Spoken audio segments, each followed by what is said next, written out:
내일은 성탄절입니다. 오늘 우리가 대강절 네 번째 촛불을 밝혔습니다.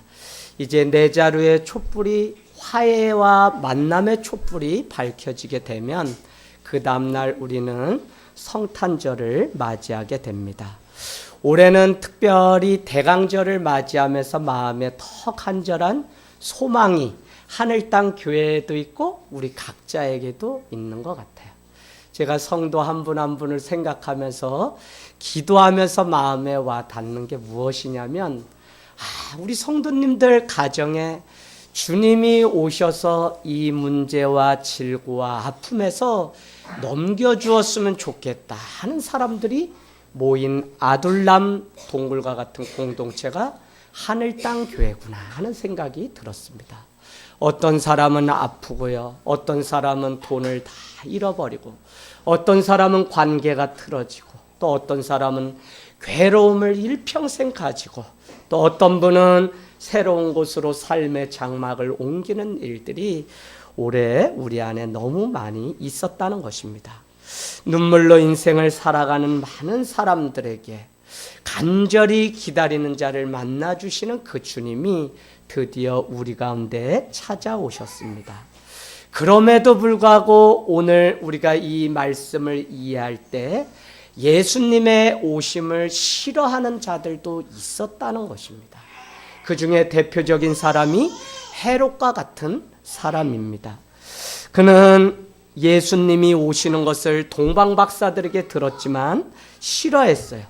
동방박사들이 별을 쫓아서 왔지만 유대인의 왕이 태어난다는 그 이야기를 그들로부터 들었지만 헤롯 왕은 그가 어디에 있냐고 물으면서 예수님이 태어난 곳을 나에게 가르쳐 달라고 이야기합니다. 그것은 기뻐서가 아니라 기다려서가 아니라 경배해서가 아니라 그 아기 예수님을 죽이려고 하는 그 마음이 헤롯 왕에게 있었기 때문에 그렇습니다.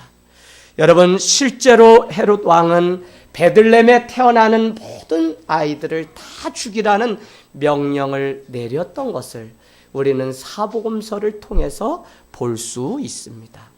왜 그러냐면 실제로 자기가 기대했던 왕이 아니라 예수님이 오시는 게 싫은 겁니다. 그런가 하면 진리의 왕으로 오시는 그 예수가 이 땅 가운데 온다는 것이 너무나 싫었던 것입니다. 내 안에 깨끗함과 선함이 오는 것들이 싫었던 거예요. 내 안에 지금까지 살던 방식을 바꾸기가 싫었던 겁니다. 지금까지 누렸던 내 삶의 방식을 내려놓기가 싫었던 것입니다. 오늘날에도 우리가 교회 안에 앉아서 예배를 드리고 모여있지만 헤롯과 같이 주님의 오심을 기다리지 못하는 자들이 있습니다. 지금까지 살아온 내 삶의 방식을 바꾸는 그 일이 싫기 때문에 예수님이 오시는 일이 싫은 사람이 있습니다. 그런가 하면 익숙한 자기 삶의 방법대로 살아가고 싶어서 여기까지는 내가 예수님께 양보할 수 있는데 더 이상 여기까지는 양보할 수 없다고 하는 자기만의 금을 정해놓고 살아가는 사람들도 있다는 것입니다. 예수님을 위해서 살아가지만 100% 예수님께 나의 삶을 다 드리기를 싫어하는 사람들이 바로 헤롯이라는 것입니다. 여러분, 우리가 가만히 세상 돌아가는 것을 보아도 정권 말기가 되면 어떻게 하죠? 자기의 업보를 숨기기 위해서 사람들을 다 죽이는 일들이, 감옥에 보내고 어떤 사람은 영구히 제명하는 그런 일들이 이 세상 가운데 얼마나 많은지 모릅니다. 실제로 헤롯은 세례 요한의 목을 베어서 죽였던 자입니다. 헤롯은 우리가 잘 아는 것처럼 여러분 헤로디아라고 하는 이복형의 아내를 취하게 되자 그것을 꾸짖는 그것이 듣기 싫어서 그의 목을 잘랐던 사람이 헤롯 왕이라는 것입니다. 예수님의 오심을 지금도 싫어하는 사람들은 세상에 너무 많습니다. 소망이라고 우리는 기다리고 소망이라고 말을 하지만 내 행실의 모든 것을 바꿔야 되고 내 이득을 빼앗기고 놓아야 되는 그것이 싫어서 예수님이 오는 것을 싫어하는 일들이 있다는 거예요. 그런가 하면 부정한 방법으로 내가 돈을 벌었던 그것을 놓아버릴 수 없어서 그 예수님의 오심을 싫어하는 사람들이 우리 안에 있다고 하는 사실이죠. 여러분, 자신의 모든 것을 부정해야 하기 때문에 예수님의 오심을 싫어하는 이 땅의 많은 사람들을 보면서 우리가 정말 주님의 오심을 기뻐하면서도 가슴 아파 그들을 우리가 위해서 기도해야 되는 때가 바로 오늘이라고 하는 사실을 기억하게 되기를 원합니다. 그런가 하면요, 예수님이 세상에 오시는 것을 두려워하는 사람들이 있습니다. 물론 헤롯처럼 예수님이 오셔서 자기의 삶을 빼앗아가기 때문에 오시는 것을 두려워하는 사람도 있지만, 거룩하신 예수님이 우리 인간사에 오심으로 인해서 그 거룩한 진리를 만나는 그것으로 인해서 두려워하는 사람도 있다는 것입니다. 오늘 마태복음을 제가 읽었지만 어느 날 천사가 와서 요셉에게 이야기를 합니다. 너와 정혼을 한 그 마리아를 가서 데려와라. 그가 성령으로 아이를 잉태하여 자녀를 낳을 건데 그의 이름이 예수라 하리라 라는 그 이름. 그 이야기를 들었을 때 의로운 사람 요셉은 마태복음 1장에 보면 가만히 끊고자 하였다고 그렇게 이야기하고 있습니다. 상대방의 잘못과 그 부끄러움, 우리의 이성과 상식에 맞지 않는 그 일로 인해서 어떻게 결혼하지 않고 아직도 한밤을 보내지 않았음에도 불구하고 마리아의 몸에서 예수가 날 수 있단 말인가? 사람들이 수군덕거릴 수 있는 그 상황 속에서도 오늘 요셉이라고 하는 자는 그 모든 상황을 천사로부터 듣고 가만히 들레지 않고 끊고 자기의 심중에 새겨 놓았다는 것입니다. 여러분, 예수님의 오심의 위대함은 천사가 성령을 통하여 잉태한다는 것도 중요하지만 사실은 그 되어지는 과정 속에 마리아와 요셉이 소문내지 않고 내가 저 여자의 손 한 번 잡지 않았는데 어떻게 나에게 이런 일이 있습니까? 라고 따져 묻지 않고 가만히 끊고 하나님이 하시고자 하시는 일이 있구나라고 순종했던 두 사람을 통해서 예수님이 이 땅 가운데 오심이 준비되고 성취되었다는 것입니다. 여러분, 결혼 전에 그를 데려오는 천사의 그 말은 이렇죠? 두려워하지 말라고 그렇게 이야기합니다. 요셉은 이상하게 천사의 말을 들었을 때 분노한 것이 아니라 그의 마음에 두려움이 찾아왔습니다. 왜 그러냐면 거룩하신 주님을 이야기로만 듣던 메시아를 드디어 내가 만난다고 하는 그 두려움이 우리 가운데 찾아온 거예요. 여러분께 늘 말씀드립니다. 예배는 영과 진리로 예배하는 것이라고 말씀드렸어요. 우리의 예배의 승패는 사실 보이지 않는 영이신 그 하나님을 내 마음 가운데 모셔드리고 그분이 오심으로 인해서 내 안에 죄악이 드러나고 내 안에 거룩함 때문에 두려워 견딜 수 없는 그 예배를 드리는 그것이 참된 예배라고 믿는 것입니다. 여러분, 누가복음 5장을 통해서 뱃사람이었던 베드로를 우리는 잘 알고 있습니다. 밤새도록 그물을 던졌지만 잡은 것이 하나도 없을 때 그에게 예수님이 찾아오게 됩니다. 그때 베드로는 예수님께 아무것도 이야기하지 않고 이렇게 이야기합니다. 주여, 나를 떠나소서, 내가 죄인입니다 라고 고백했습니다. 여러분, 그가 윤리적으로 도덕적으로 무슨 잘못을 했기 때문이 아니라 거룩하신 주님을 드디어 만나게 되자 형편없이 아무것도 아닌 나만을 위해 살아가던 내 자신의 이기심 때문에 오늘 거룩하신 주님 앞에 죄인이라고 고백을 했다는 것입니다. 여러분, 내 인생의 이 하루를 허비할 수 없는 것은 거룩하신 주님과의 만남을 통해서 적당히 살아갈 수 없고 적당히 예수님을 쫓아갈 수 없음은 그분을 만나야만, 거룩을 만나야만 우리의 죄악의 문제가 끊어지고 구원의 은혜를 경험할 수 있기 때문에 그렇습니다. 여러분, 진리가 내 안에 오는 것이 여러분은 두렵습니까? 내 안에 아직도 죄가 있기에 두려운 것입니다. 헤롯은 그 죄를 은폐하고 감추기 위해서 더 큰 죄를 졌습니다. 하지만 베드로는 예수님의 발 앞에 무릎을 꿇고 주님, 나를 떠나소서라고 고백을 했다는 것입니다. 헤롯과 베드로의 인생이 결정적으로 작은 것 같지만 이 작은 차이가 그 인생의 구원을 완전히 바꿔놓은 것을 보며 예수님을 만나고 그를 인정할 때 우리 가운데 구원이 온다고 우리는 믿는 것입니다. 할렐루야. 하나님은 죄를 지었기 때문에, 여러분 잘 기억하셔야 돼요. 하나님은 우리가 죄를 지었기 때문에 벌을 하는 것이 아니라 죄를 가지고 회개하지 않기 때문에 우리를 벌을 하시고 심판하시는 것입니다. 할렐루야. 사람들은 이 원리를 잘 몰라요. 그래서 계속 우리는 깨끗한 삶, 여러분 일평생 생각과 마음으로 얼마나 부정함이 제 안에도 많은지 모릅니다. 저도 그렇고 여러분도 그렇고 아무리 큰 성인들도 죄악이 내 안에 계속 찾아오는 그 문제로 인해서 얼마나 괴로워했는지 모릅니다.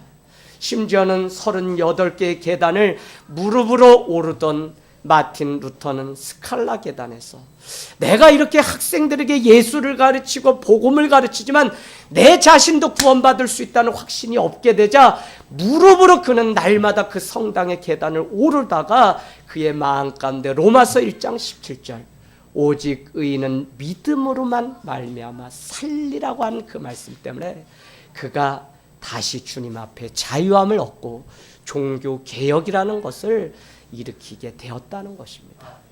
여러분, 우리는 다 죄는 날마다 죄가 우리의 문턱 가까이에 와서 우리를 노리고 있습니다. 그러나 여러분, 그 수치심과 그 부끄러움에 우리가 무너지는 것이 아니라 오히려 주님을 찾고 그분 앞에 나오게 되면 그분은 우리를 벌하는 것이 아니라 그 회개를 보시고 우리를 구원하시는 은혜가 있다는 것입니다. 죄를 감추는 것이 필요한 것이 아니라 헤롯처럼 자신의 죄를 감추기 위해 거룩하신 예수님이 오셔서 심판하는 것을 막기 위하여 그를 죽이는 그것이 필요한 것이 아니라 그 죄를 주님 앞에 다 드러내서 내가 얼마나 큰 죄인 중에 괴수인지를 고백하는 회개가 있어야 된다는 것입니다. 여러분, 성경은 우리에게 계속 죄에 대해서 말씀합니다. 간음하는 그 여인이 붙들려 왔습니다. 사람들이 돌을 들어서 그를 죽이려고 합니다. 그러나 예수님은 이렇게 말씀하십니다. 너희 중에 죄 없는 자가 나와서 돌을 들어서 저를 치라고 이야기합니다. 그러자 사람들은 한 발 한 발 뒤로 물러나게 됩니다. 그때 예수님은 그 간음하다 잡힌 그 여인을 향해서 이렇게 말씀합니다. 나도 너를 정죄하지 아니하노니 이제는 가서 다시는 죄를 짓지 말라고 말씀을 했다는 것입니다. 남의 돈을 탈루했던 빼앗았던 삭개오라고 하는 세리가 나옵니다. 그는 예수님을 만나고 감격해서 자기 재산의 절반을 드리겠다고 말했던 자입니다. 예수님은 그의 죄가 주님 앞에 드러나게 되자 오늘 너도 아브라함의 자손이 되하여 이 가정에 오늘 구원이 임하리라고 하는 놀라운 축복을 주셨다는 것입니다. 사랑하는 여러분, 이 대강절에 예수님이 내 인생 가운데 진정으로 오셔서 우리도 그분의 발 앞에 무릎을 꿇기를 원합니다. 그때 예수님은 내가 너를 얼마나 사랑하고 좋아하는지 모른다. 제아가 내가 너를 다 용서했다고 말씀해 주실 것입니다. 너가 너의 상처를 지금까지 숨기느라고 얼마나 힘들었니? 지금까지 얼마나 많은 두려움 속에 꿈꾸지 못하고 살아가고 있니라고 오히려 우리를 위로해 주실 거라는 사실입니다. 저와 여러분이 오늘 그 주님을 만나는 역사가 있기를 원합니다. 대강절의 두려움과 함께 예수님을 기다리는 시간이 되길 원합니다. 부활하신 그 주님을 만났을 때 여인들에게 천사는 이야기합니다. 두려워하지 마십시오. 하나님의 말씀대로 이루어진 것입니다. 라고 말씀합니다.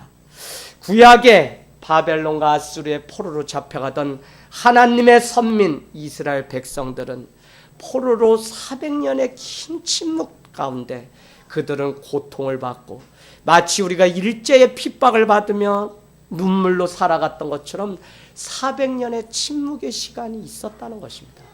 그러니까 우리가 다시 회고해 보면 이스라엘 백성은 가나안 그곳에 가기 위하여 400년의 430년의 그 긴 시간을 보냈다면 다시 구약 말라기로부터 마태복음 1장 1절에 누가 누구를 낳았고 결국 예수를 낳았다고 하는 생명의 족보가 등장하기까지 그리스 시대가 지나가고 로마 시대가 도래한 것을 보면 그 기간이 400년이었다는 것입니다.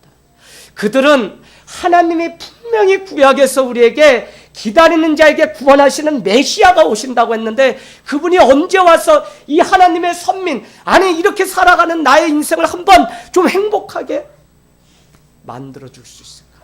언제 내가 이 병마로부터 이 질고로부터 떠나서 구원의 그 감격 속에 내가 하나님을 예배할 수 있을까? 400년 동안을 기다린 끝에 보라 처녀가 잉타하여 아들을 낳으리니 그 이름을 임마누엘이라 하리라. 이는 그가 우리와 영원히 함께 함이라는 뜻이라는 것입니다. 할렐루야. 여러분, 아무리 많은 자들이 우리를 돕고 또 우리의 아군이라고 해도 6.25가 끝나자 미국은 돌아가게 됩니다. 사람이 끝까지 함께 해주는 것은 어려워요.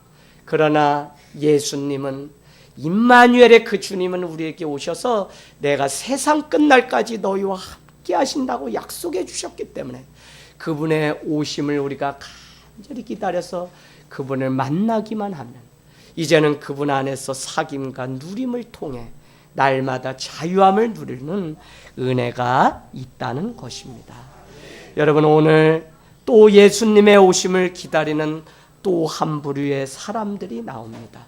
오늘 말씀은 시몬과 84세가 된 36절에 비누엘의 딸 안나가 등장합니다. 오늘 성경을 보니 그 기다림이 얼마나 간절했는지 그들 안에 이런 마음의 소원이 있었습니다. 26절 한번 보시겠어요? 시몬이라고 하는 사람이 예루살렘 성전에 있는데 그는 의롭고 경건하고 이스라엘의 위로를 기다리는 자입니다. 지금 주님이 오셔서 나를 위로해 주세요라고 시몬이라고 하는 한 여인이 기다리고 있는데 26절 같이 읽습니다. 시작.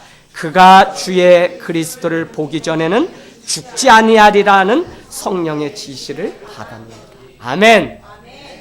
주님을 내가 만나고 주님을 직접 내가 손으로 만지기 전에는 내가 죽을 수 없다고 이 성전 아기 예수님의 오심을 기다리는 시몬이라고 하는 한 여인이 등장합니다. 그런가 하면 36절에 가보시겠어요? 아셀지파 비누엘의 딸 안나라 하는 선지자가 있어 나이가 매우 많고 그가 결혼한 후 7해 7년 동안만 남편과 함께 살다가 남편이 목숨을 잃고 떠나게 되어 과부가 되었는데 37절 같이 읽겠습니다. 시작. 과부가 되고 84세가 되었 이 사람이 성전을 떠나지 아니하고 주야로 금식하며 기도함으로 아멘 아멘. 이 사람도 어떻게 했다고요? 성전, 오늘날로 말하면 예배의 자리를 떠나지 아니하였다는 것입니다. 여러분, 적어도 오늘 36절에 등장하는 안나는 7회를 결혼해서 살다가 남편을 잃고 벌써 84세가 되었으면 우리가 대략 유추해보면 60년의 시간 동안 남편 없이 영원히 신랑 되실 예수 그리스도를 기다리면서 눈이 오나 비가 오나 그 예배 자리 나와서 주님이 오신다고 하는 그 소식을 기다렸던 여인이라는 것입니다. 할렐루야. 그런가 하면 누구는요? 시몬은 이 성전을 내가 떠날 수 없습니다. 예수님이 오신다고 하는 그 소식을 들었기 때문에 그분이 내 삶 가운데 와서 터치다운 만나주시기 전에는 내가 죽을 수 없다고 하는 간곡한 약속이 그 안에 있었다는 것입니다. 여러분, 주님만이 이 세상을 새롭게 하시기에 그를 간절히 기다렸던 거죠. 예수님만이 내 삶을 변화시킬 수 있는 유일한 분이기 때문에 예수님만이 내 삶의 멍에를 가볍게 해주실 분이시기 때문에 오늘 안나와 시몬이라고 하는 두 여인은 예수님이 언제 오실까? 그 소문을 듣기를 바라고 있다는 것입니다. 그 간절한 소망이 어느 정도였냐면 내가 눈으로 주를 보기 전에는 눈을 감을 수 없사오니 주의 구원을 보게 해달라고 간절히 기도하는 시몬이 등장하고 있습니다. 사랑하는 여러분, 우리 안에도 이와 같은 간절한 소원이 2017년도에는 우리의 마음 가운데 더 있다고 고백하고 싶습니다. 어제보다는 올해가 좀 더 하나님 앞에 정말 평안 가운데 살고자 하는 그 간절한 소망이 우리 가운데 늘 있잖아요. 여러분, 사람들의 그 행복 지수가 높지가 않아요. 점점 더 연예인이 죽었다 뭐가 죽었다 하는 많은 이야기를 우리가 듣지만 물질 문명 세계는 엄청 앞서 나가는데 우리의 정신을 가부화가 왔어요. 그래서 우리가 너무 힘든 시대에 살아가고 있는 것이 사실입니다. 그래서 여러분, 우리 가운데 평안을 빼앗기고 평안을 잃은 시대에 우리가 살아가는데 그 한 영혼을 놓지 않고 오늘 예수님이 찾아오셔서 만나 주시려고 이 땅 가운데 하늘 땅 교회를 세우시고 우리를 불러주신 줄로 믿습니다.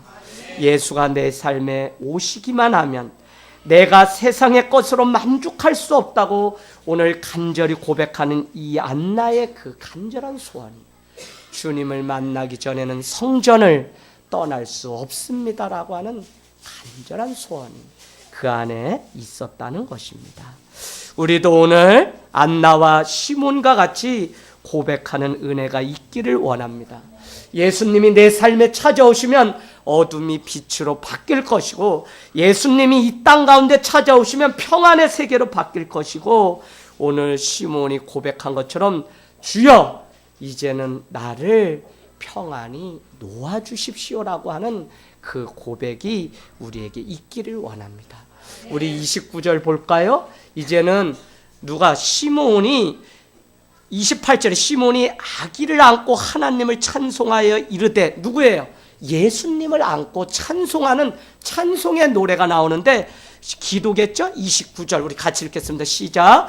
주제여 이제는 말씀하신 대로 종을 평안히 놓아주시는도다. 아멘. 주제여는 하나님을 이야기하는 건데요. 근데 더 놀라운 것은 이제 나를 평안히 놓아달라고 이야기합니다. 그가 누구였는데요? 시몬은 우리가 아는 것처럼 의롭고 경건하여 이스라엘의 위로가 임하기를 기다렸는데 그 위로가 다른 게 아니라 예수님이 오셔야 위로를 받을 수 있다고 믿던 자입니다. 그래서 그는 26절에 그리스도를 내가 직접 눈으로 보기 전에는 내가 이 성전을 떠나거나 죽을 수 없다고 그렇게 믿고 살아갔던 한 여인이라고요. 그런데 그는 이제 예수님이 오게 되자 나를 평안 가운데 살 수 있게 놓아주시옵소서라고 그렇게 찬양을 드리는 부분이 나오고 있습니다. 여러분, 그 기쁨을 맛보기 전에는 이 성전을 나갈 수 없다고 예배했던 시몬과 안나의 이 믿음이 우리의 믿음이 되기를 원합니다. 오늘 안나는 세상이 주는 것은 아무 위로가 되지 않기에 하나님만이 주실 때 은혜가 되기 때문에 성전을 떠나지 않았습니다. 여러분, 저도 2017년도를 보내면서 어느 때보다도 안나와 같은 심정으로 개인적으로 살았던 것 같아요. 제가 이렇게 살아보면 삶의 무게라는 게 예수를 만나서 더 가벼워지고 더 가벼워져야 되는데 어떨 때는 내 삶이 꼭 그런 게 아니라는 생각도 솔직히 하게 됩니다. 저는 누이 셋남의 맏아들입니다. 그래서 지금까지 아버지가 교통사고가 나서 허리 척추가 나가서 거의 5개월 동안 등뼈에 쇠를 대고선 누워서 꼼짝하지 못한 채 한 5개월 원주기록병.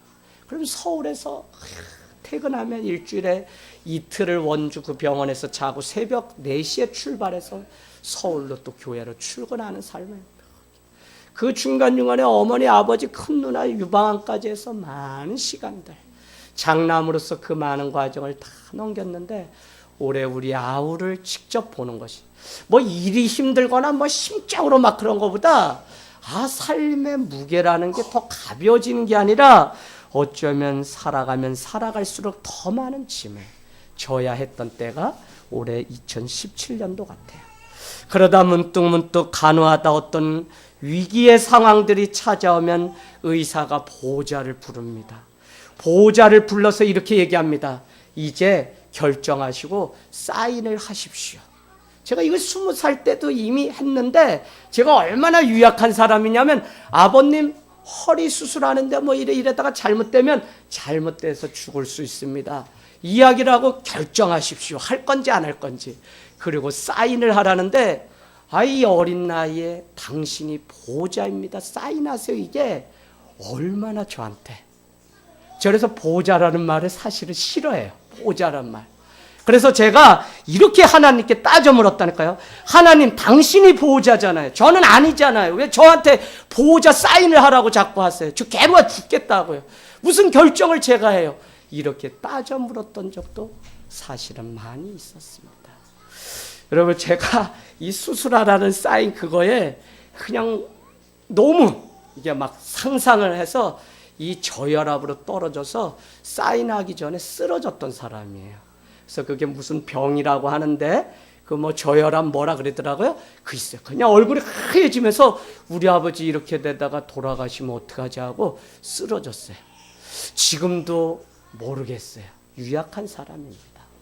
그럼에도 불구하고 올 한 해 보호자로서 많은 것들을 사인했던 때입니다. 그때마다 하나님께 외쳤고요. 또 우리 사랑하는 환우들의 회복을 간절히 기다리면서 어쩌면 행복이란 더 간절히 바라는 것이 없는 상태가 아닐까, 그런 생각을 오늘 말씀을 마치면서 해보게 됩니다. 이 말씀을 오늘 말씀과 같이 맞춰서 해보게 되면 우리가 예수님이 오셔야 우리의 삶에 진정으로 평안이 오고 행복이 오는데, 우리가 진정 예수님을 내 삶 가운데 모셔드리고 그분으로 인하여 살고 그분을 누리고 기뻐하는 삶이 내 삶 가운데 이루어지면 우리는 더 이상 기다리지 않아도 그 예수가 내 안에 계시기 때문에 승리할 수 있는 상태가 행복이 아닐까. 역설적인 것입니다. 우리는 간절히 기다리고 설레임으로 기다리는 자를 만나주시는 것이 바로 예수님이고 대강절이라고 말씀드렸지만, 저는 진정한 우리의 행복은 오늘 시몬과 같이 주여 이제 나를 평안히 놓아주십시오. 그래서 내가 어떻게 살든지 어디를 가든지 주의 평강이 나와 함께하기 때문에 두려울 것이 없고 더 바랄 것이 없는 최고의 그 상태가 바로 진정한 행복이 아닐까. 제가 여러분께 이 말씀을 드리는 것은 정말 주님을 만나십시오. 주님이 내 삶 가운데 찾아와야만 우리는 더 바랄 것이 없이 그분이 내 삶의 주가 되어서 구원자가 되어서 내 삶을 움직여 가시는 은혜를 경험하게 된다는 것입니다. 여러분, 막상 현재 살고 있는 삶은 더 우리 안에 절망으로 찾아올 때가 있어요. 그때마다 성령님은 우리를 위로하십니다. 누구야? 너가 주님을 기다리고 있구나. 그러나 이미 너의 속에 성령님이 와서 너와 함께 계시단다. 사람들은 저에게 이렇게 이야기합니다. 이 전도사, 이 목사, 당신을 하나님이 크게 정금과 같이 사용하시려고 훈련과 연단이 있는 거야 라고 이야기합니다. 근데 하나님께 이렇게 따져 물었어요. 하나님, 저 크게 쓰임 받고 싶지 않아요. 그냥 하나님 그냥 작게. 근데 작은 게요, 아무나 할 수 있는 게 아니더라니까. 나 이거 하늘 땅교 이게 너무 커요 지금. 과부하 걸렸어요. 과부하. 너무 커요. 왜? 한 영혼의 무게가 정말 온천하보다 크기 때문에 그 한 영혼을 세우는 일이 얼마나 힘든지 제가 압니다. 근데 여러분, 하나님께 그렇게 따져 묻는 거예요. 하나님, 하나님이 크게 사용 안 하셔도 그냥 돼요. 그러니까 저 그만 훈련시키시고 나 단련 안 해도 좋거든요. 주님, 그냥 이렇게 나 여기 오두막집 짓고 그냥 우리 성도들하고 이렇게 살고 싶은데 좀 그러면 안 되나요? 라고 따져 묻게 돼요. 그때마다 주님이 이런 마음을 저에게 주셨습니다. 얘야, 불가마 속에 타들어가는 것은 그르신 너뿐만 아니라 토기장이 되신 주님도 함께 타들어가고 있단다. 너가 하나님의 그 마음을 알면, 성령이 너를 위해서 지금 탄식하는 그 마음을 알면 너는 고통 가운데 있지만 자유한 가운데 노임을 얻어서 비로소 이 땅 가운데 살지만 하늘을 품고 살아가는 은혜가 너의 것이 될 수 있다는 그 확신이 계속 옵니다. 사랑하는 여러분, 예수님이 오셔야 하늘의 위로를 얻고 나의 부족함이 채워집니다. 마음에 가난한 자가 복이 있다고 했는데 무슨 복일까요? 의를 위해 핍박을 받는 것이 무슨 복입니까? 그것은 다른 것이 아니라 세상으로는 만족할 수 없는데 주님을 만나서 그분만으로 만족할 수 있는, 채우시는 그 은혜, 그것이 복이라는 것입니다. 세상에서는 아무리 열심히 살아가도 더 많은 짐을 가지고 더 많은 질고 속에 살아갔는데 주님을 진정으로 만나서 목마른 내 인생을 들여다보게 되며 정말 나의 욕망을 내려놓고 그분을 향해 찾아가는 삶으로 바뀐 그것이 바로 축복이라는 것입니다. 여러분, 간절히 바라는 자를 만나주시는 주님의 은혜가 우리에게 있기를 원합니다. 마태복음 1장 23절, 보라, 처녀가 잉타하여 아들을 낳을 것이요 그의 이름은 임마누엘이라 하리라 하셨으니 이를 번역한즉 하나님이 우리와 함께 계시는도다. 아멘. 솔직히 올 한 해 하나님 빨리 이 문제를 가져가 주세요. 빨리 우리 사랑하는 성도들의 이 괴로움, 질고를 다 가져가세요. 뭐 하나 해결되면 뭐 직장을 잃었다 그러고 뭐 하나 해결되면 뭐가 아프다 그러고 또 찍으러 가야 된다 그러고, 우리는 이렇게 올 1년을 열심히 넘어질 것 같지만 또 우리 선교사님은 새로운 삶을 또 이렇게 찾아오시고 다 여기저기 어딘가는 병이 들고 아프고 주님을 믿으면 소망이 우리에게 있다고 했는데 여전히 아픈 그 희망의 자리, 주님 이 문제를 완전히 끊어주세요, 떠나게 해주세요 라고 기도했지만 주님이 내 마음 가운데 주신 가장 큰 것은 너가 그 고난의 자리에서 떠나는 것이 아니라 임마누엘의 주님이 너의 고통 가운데 찾아오셔서 들으시고 함께 해주시는 그 은혜의 주님이심을 너가 진정 보아야만 이 땅 가운데서도 하나님의 구원을 누리고 살아가는 은혜가 있다고 하는 주님의 음성을 들으시는 저와 여러분이 되기를 축복합니다.